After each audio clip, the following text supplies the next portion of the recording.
We're actually learning today Sefer Shmiras Haloshon. And today's topic is self-defense. In the last will of the Testament, Rambam writes, prophets prophesied, and the wise men spoke many words of wisdom regarding the wickedness of strife, and they did not plumb it, and they did not plumb in its full depth. Thus, any attempt to fully describe the great destructiveness of strife will be insufficient. We will therefore offer only brief citation concerning this matter, and follow the men of intellect and allow men of intellect to pound it further. The Midrash states. So before we continue, so Rambam says, so I'm not sure why, right? But he said nobody described the nobody described the depth of destruction of the strife. So at least, but they would give some examples and let us to develop these examples, right? And Rambam always say, like, if you're smart, you're going to understand. But if somebody is not smart, what can we do? Okay, so let's see. Let's be smart. Rabbi Berachia said, how destructive is strife? The heavenly court does not exact punishment from the living until age of 20. The Jewish courts on this earth do not punish until the age of 13 for male, yet for male and 12 for females. I'm just adding. And in the dispute involving Korach, infants were swallowed up in abyss, as it is written, with the wives, children, and infants. The earth opened its mouth and swallowed them in their households. They and all that was theirs descended alive to the pit. It's from Bamidbar 16:25 and 32:33. Okay, so let's try to understand. Let's read it again and understand. How destructive with strife? The heavenly court does not exact punishment from the living until the age of 20. Right, it's actually from Talmud Shabbos 89b. So until a person is 20, so it's considered to be, in some sense, is a baby, right? And not very mature, and that's why in the Jewish army you're going to serve only from 20 years old. In other armies, of course, earlier, but in our armies from starting 20, right? And okay, so 20 from earthly court, and not heavenly court. So what does it mean? Heavenly court, one example would be somebody killed somebody and there were only one witness. So this person deserves death penalty from the hands of heaven. Or a person ate chametz on Pesach or something. The Jewish courts on earth do not punish until the age of 13. So it's Ben Tzoreh Umereh, right? This wayward, rebellious child. So they wait until 13, and then they bring him to the Beis Din, and Beis Din is judging him. Okay. It says even though it says punishment here, but we mean like death penalty. That's what it means. Yet in dispute involving Korach, infants were swallowed up into the abyss.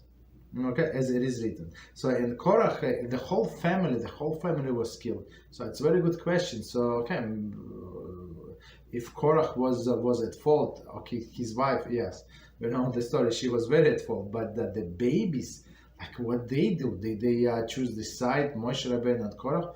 Why they were punished? And there is a famous question: why? Why Hashem kills children?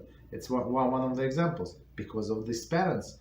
Parents bring all of these bad decrees upon the children. Okay. With their wives, children, and infants. The earth opened its mouth and swallowed them and their households. And they all that was theirs descended into the pit. So pit is the Gehinnom. So one of the entrance of Gehinnom is actually in the desert. One in in sea, one in Yerushalayim, and the third is in the desert.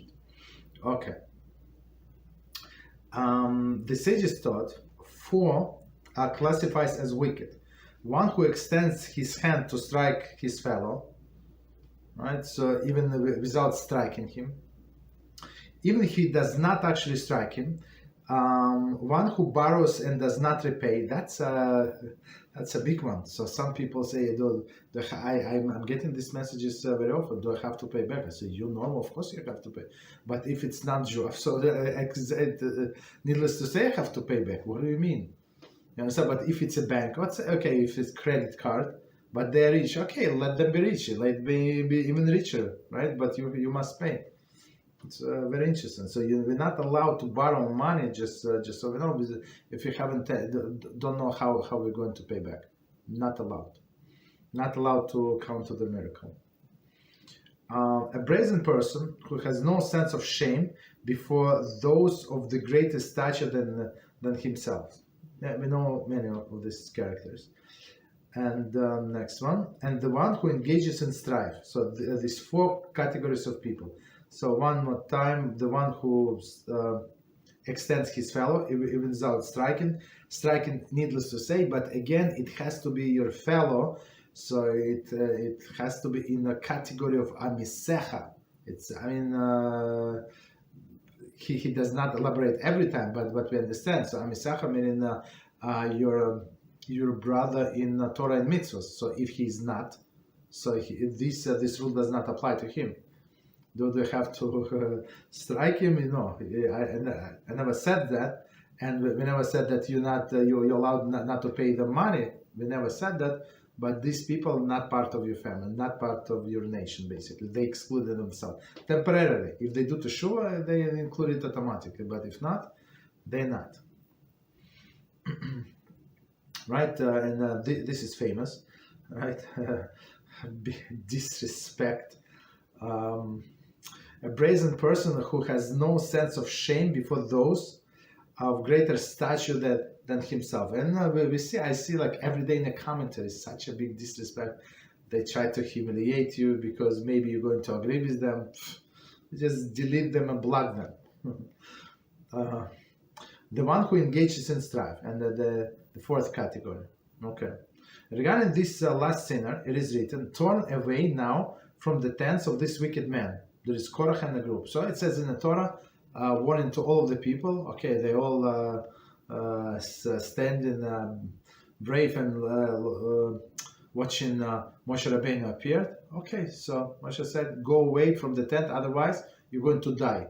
Go away from the tent of the Korach, because guess what? You're going to die. And people start running. So running away. So that's how dangerous it is to be in their proximity. How much inner shame should one feel for having been the cause of dispute? Would the person not be unforgiving if someone called him a rasha, wicked person, even in private, with no one else present? Should not a person be overcome with a shame for having caused himself to be deserving this description? So of course we would say it depends who is going to call you this name. Okay, but let's say some righteous person calls this Chas v'Shalom. But let's say, okay, it will be a shame. Okay, any questions on what we said? Comments? Rabbi. Yes, go ahead, please. A question that I have, because here in my notes, I'm so sorry. We went over Strife yesterday, or? Yes, right. Yeah. So that's page 189, no? Okay, I'll check quickly. Sorry. 190. Yeah, yesterday was 190. Strife was the day before yesterday. Sorry.